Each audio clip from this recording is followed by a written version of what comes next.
안녕하세요. 마을 공동체 만나자 사업을 함께하는 오디오 북살롱 김미조입니다. 코로나 시대에 바뀐 환경일수록 엄마의 말 공부가 필요하다고 강조하는 이임숙 작가의 엄마의 말 공부에 대해 얘기해 보겠습니다.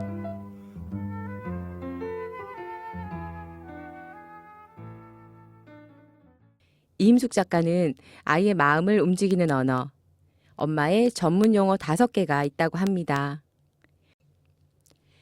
첫 번째는 힘들었겠다. 엄마가 자신이 힘들었음을 알아주기만 해도 아이의 고통은 사라진다고 합니다. 사실 저도 힘들었을 때 힘들었겠다 공감받으면 마음이 녹으면서 편안해지더라고요. 엄마들도 그렇죠? 엄마가 첫 번째로 사용해야 할 전문 용어는 힘들었겠다입니다. 엄마의 전문 용어 2번째는 이유가 있을 거야. 그래서 그랬구나. 아이가 아무리 잘못했다 하더라도 그 행동에는 이유가 있을 수 있거든요. 이유를 물어보고 아, 그래서 그랬구나 하고 이해하고 해결하면 좋을 것 같아요. 3번째 엄마의 전문 용어는 좋은 뜻이 있었구나. 잘못된 행동에 초점을 맞추기보다 아이가 문제 행동을 하더라도 그 속에 또 다른 긍정적 의도가 있다는 사실을 알아야 한다고 합니다. 친구랑 싸울 때 거짓말하고 약속을 지키지 않는 문제 행동 이면에도 긍정적 의도가 숨어 있다는 말인데요. 무작정 혼내기보다는 아이의 마음을 읽어주라고 하네요. 이 3번째 전문 용어 좋은 뜻이 있었구나의 긍정적 의도를 찾으면 제일 빨리 아이의 행동이 확 달라진다고 합니다. 쉽진 않네요. 연습하고 아이들과 일상에서 많이 해봐야겠습니다. 4번째 엄마의 전문 용어는 훌륭하구나 입니다. 모든 아이들이 강점이 있고 약점이 있어요. 우리 아이를 얘기할 때 아이들의 부족한 점을 얘기하잖아요. 아이의 단점보다는 아이가 잘하는 걸 봐주고 칭찬해 주라고 합니다. 단점이라 생각하는 것도 잘 키워나가면 장점이 될 수 있고 산만한 아이는 호기심 많고 창의력 있다고 이렇게 약점도 강점으로 볼 수 있고요. 약점보다는 강점을 얘기하는 것. 우리 연습 많이 해봐요. 마지막 5번째 엄마의 전문 용어는 그럼 어떻게 하면 좋을까? 입니다. 엄마가 모든 답을 찾아서 얘기해 주기보다는 아이에게 물어보세요. 어떻게 하면 좋을까? 너는 어떻게 하면 좋겠어? 이렇게 물어보면 아이들은 엄마가 생각하지 못한 답을 말할 수도 있답니다. 이 책을 읽으며 제가 평소에 중요시했던 말에 대해 한 번 더 생각하게 됐어요. 그리고 이 5가지 엄마의 전문 용어를 많이 연습해야겠습니다. 저는요, 고1 딸, 초1 아들, 9살 터울 남매를 키우는 엄마입니다. 첫째는 처음이라 육아에서 말하는 문장, 그 문장대로 키우려고 했던 것 같아요. 딱히 물을 것도 없고 그땐 또 물으려고 하지도 않았어요. 카더라 좋더라 이런 정보, 몹쓸 정보를 쫓아다니면서 아이를 참 힘들게 했네요. 지나고 보니. 그리고 9살 터울진 초등학교 1학년 둘째를 키우면서 지금 새로운 육아를 하고 있습니다. 주위에선 9살 차이가 나니 누나가 다 키워주겠네. 동생이 누나 참 잘 따르겠네 하시지만 현실은 치열합니다. 누나는 깐죽대는 동생이 밉고 엄마의 일방적인 사랑을 받고 있는 게 또 밉고 남동생은 엄마를 믿고 누나의 말이나 행동들을 따라하면서 살살살 누나를 약올립니다. 그 결과는 난투극이에요. 업어치고 발로 차고 손으로 등짝 스매싱 깨물기 방어하랴 공격하랴 참 난리도 아닙니다. 이렇게 얘기하니까 애들이 싸울 때도 있다고 할 수도 있겠지만 두 현실 남매의 모습들을 보면서 엄마인 저는 참을성의 한계를 느끼고 폭발합니다. 이젠 엄마 차례. 소리 지르고 독이 잔뜩 묻은 말들을 쏟아붓습니다. 안 그러면 제가 미칠 것 같더라고요. 이런 반복적인 상황 속에서 예전에 상상도 못했던 코로나가 발생했어요. 학교도 못 가고 밖에도 못 나가고 오로지 집에서 모든 걸 해야 하는 상황이 왔잖아요.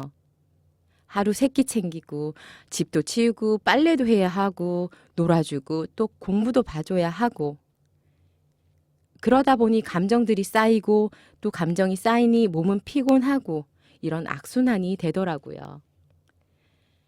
첫째와 성이 다른 둘째를 키우면서 첫째를 키워본 경험치가 있었지만 아들이었고 또 잊고 살았어요.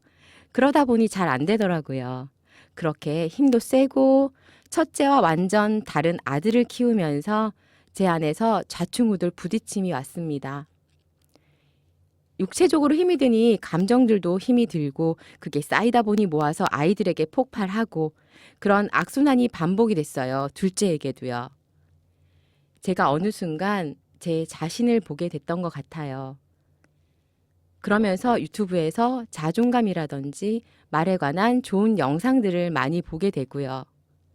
나를 살리는 말들, 긍정 확언, 감사일기도 써보면서 점점 아이들을 키우며 이 집에서 가장 중요한 역할이 엄마구나, 나구나 생각이 들었어요.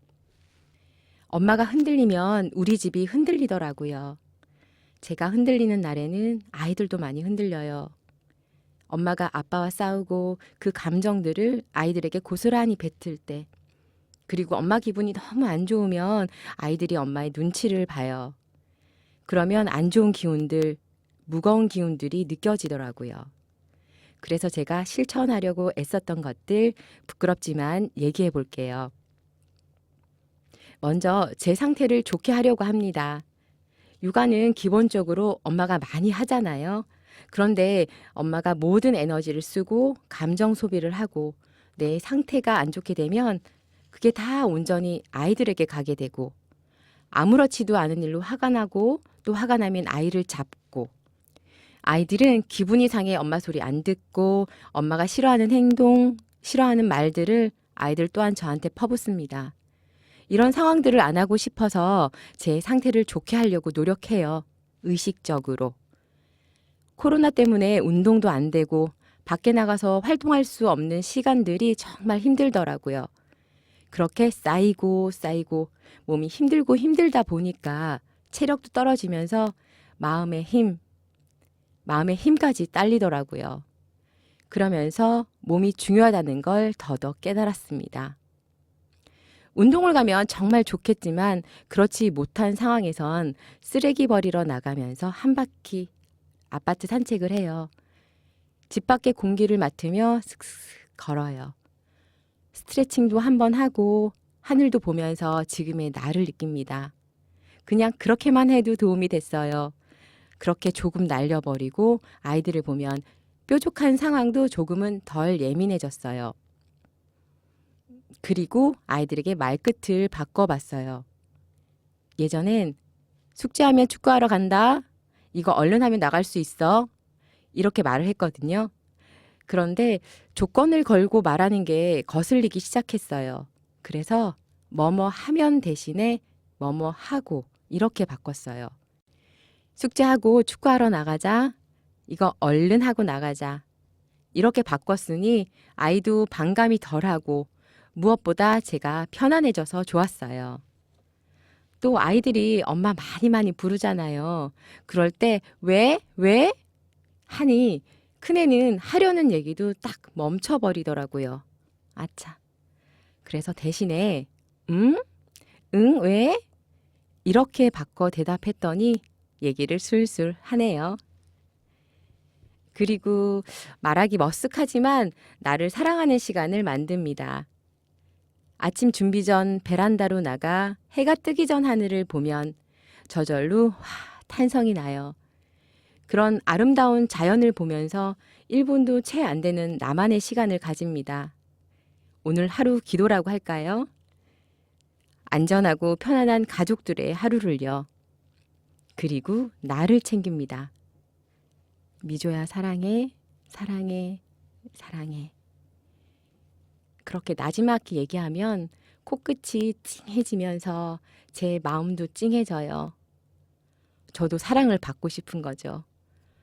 무뚝뚝한 남편에게는 들을 수 없는 말, 내가 나에게 합니다.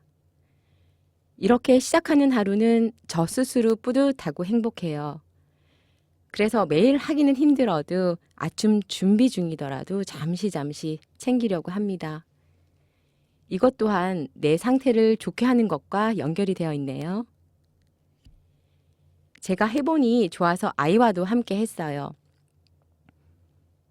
둘째 7살 때, 홍찬아, 이 세상에서 가장 사랑하는 사람은 누구야? 물으니 엄마라고 얘기해줘요. 그래서 다시 알려줬어요. 홍찬아, 홍찬이가 제일 사랑하는 사람은 너, 김홍찬 너 자신이야. 너를 제일 많이 사랑하고 그 다음에 엄마 아빠 라고요. 잊을만 하면 툭툭 던져요. 누굴 제일 사랑하냐고. 나를 사랑할 줄 아는 아이가 됐으면 합니다. 자신을 사랑하는 아이는 분명 긍정의 힘이 있는 아이가 되고 어떤 상황에서도 일어설 수 있는 아이라고 믿어요, 저는. 그리고 운이 좋아, 운도 좋아 라는 말을 자주 해요. 이건 영상에서 보고 저도 말하기 시작했습니다. 횡단보도 도착해서 바로 초록불이 딱 켜지면 와, 운도 좋아. 우린 정말 운도 좋다. 그치? 마트 가서 과자를 샀는데 1+1. 와, 1+1이네. 우린 운도 좋아. 진짜 운도 좋지? 이렇게 운이 좋다고 씩 웃으면 그게 또 기분이 좋아지고 기분이 좋아지니 내가 좋고 아이도 좋고 이런 좋은 에너지로 소통할수록 자연스럽고 편안했습니다. 사실 365일 어떻게 항상 좋은 상태로 좋은 언어를 쓰겠어요. 전 안 될 때가 더 많아요.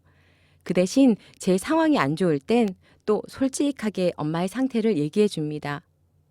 홍찬아, 엄마 몸이 안 좋아. 엄마 기분이 안 좋네. 그렇게만 얘기해 줘도 아이들에겐 큰 소리 내지 않는 상황이 늘더라고요. 아이를 키우며 많이 느낍니다. 아이가 크는 만큼 나도 커야겠구나. 엄마도 성장해야겠구나. 모든 성장에는 공부가 필요하더라고요. 저 정말 공부 안 했는데 첫째 키울 때 육아서 한두 권, 요리책 한두 권밖에 안 읽은 것 같은데 늦둥이를 키우면서 책도 읽게 되고 강의도 듣고 이런 영상들을 보면서 나하고 친해지는 법, 나를 사랑하는 법, 그리고 나를 의식하는 법을 알아가면서 아이와 함께 성장하는 것 같습니다. 짧은 시간인 것 같지만 또 짧지 않은 이 시간. 이임숙 작가의 엄마의 말 공부, 그리고 자충우돌 누뚱맘 저의 얘기를 했습니다. 나이가 들고 아이를 키우면서 더 말이 중요하다는 걸 느끼고 있어요. 우리 함께 엄마의 전문 용어 5가지. 힘들었겠다. 이유가 있을 거야. 그래서 그랬구나. 좋은 뜻이 있었구나. 훌륭하구나. 어떻게 하면 좋을까? 연습하고 또 우리 아이들과 더 행복한 시간을 만들어요. 우리는 인생을 살아낼 힘이 있고 충분히 받을 만큼 가치 있는 사람입니다. 우리의 인생은 점점 더 좋아지고 있습니다. 지금까지 오디오 북살롱의 김미조였습니다. 들어주신 여러분 정말 감사합니다. 고맙습니다.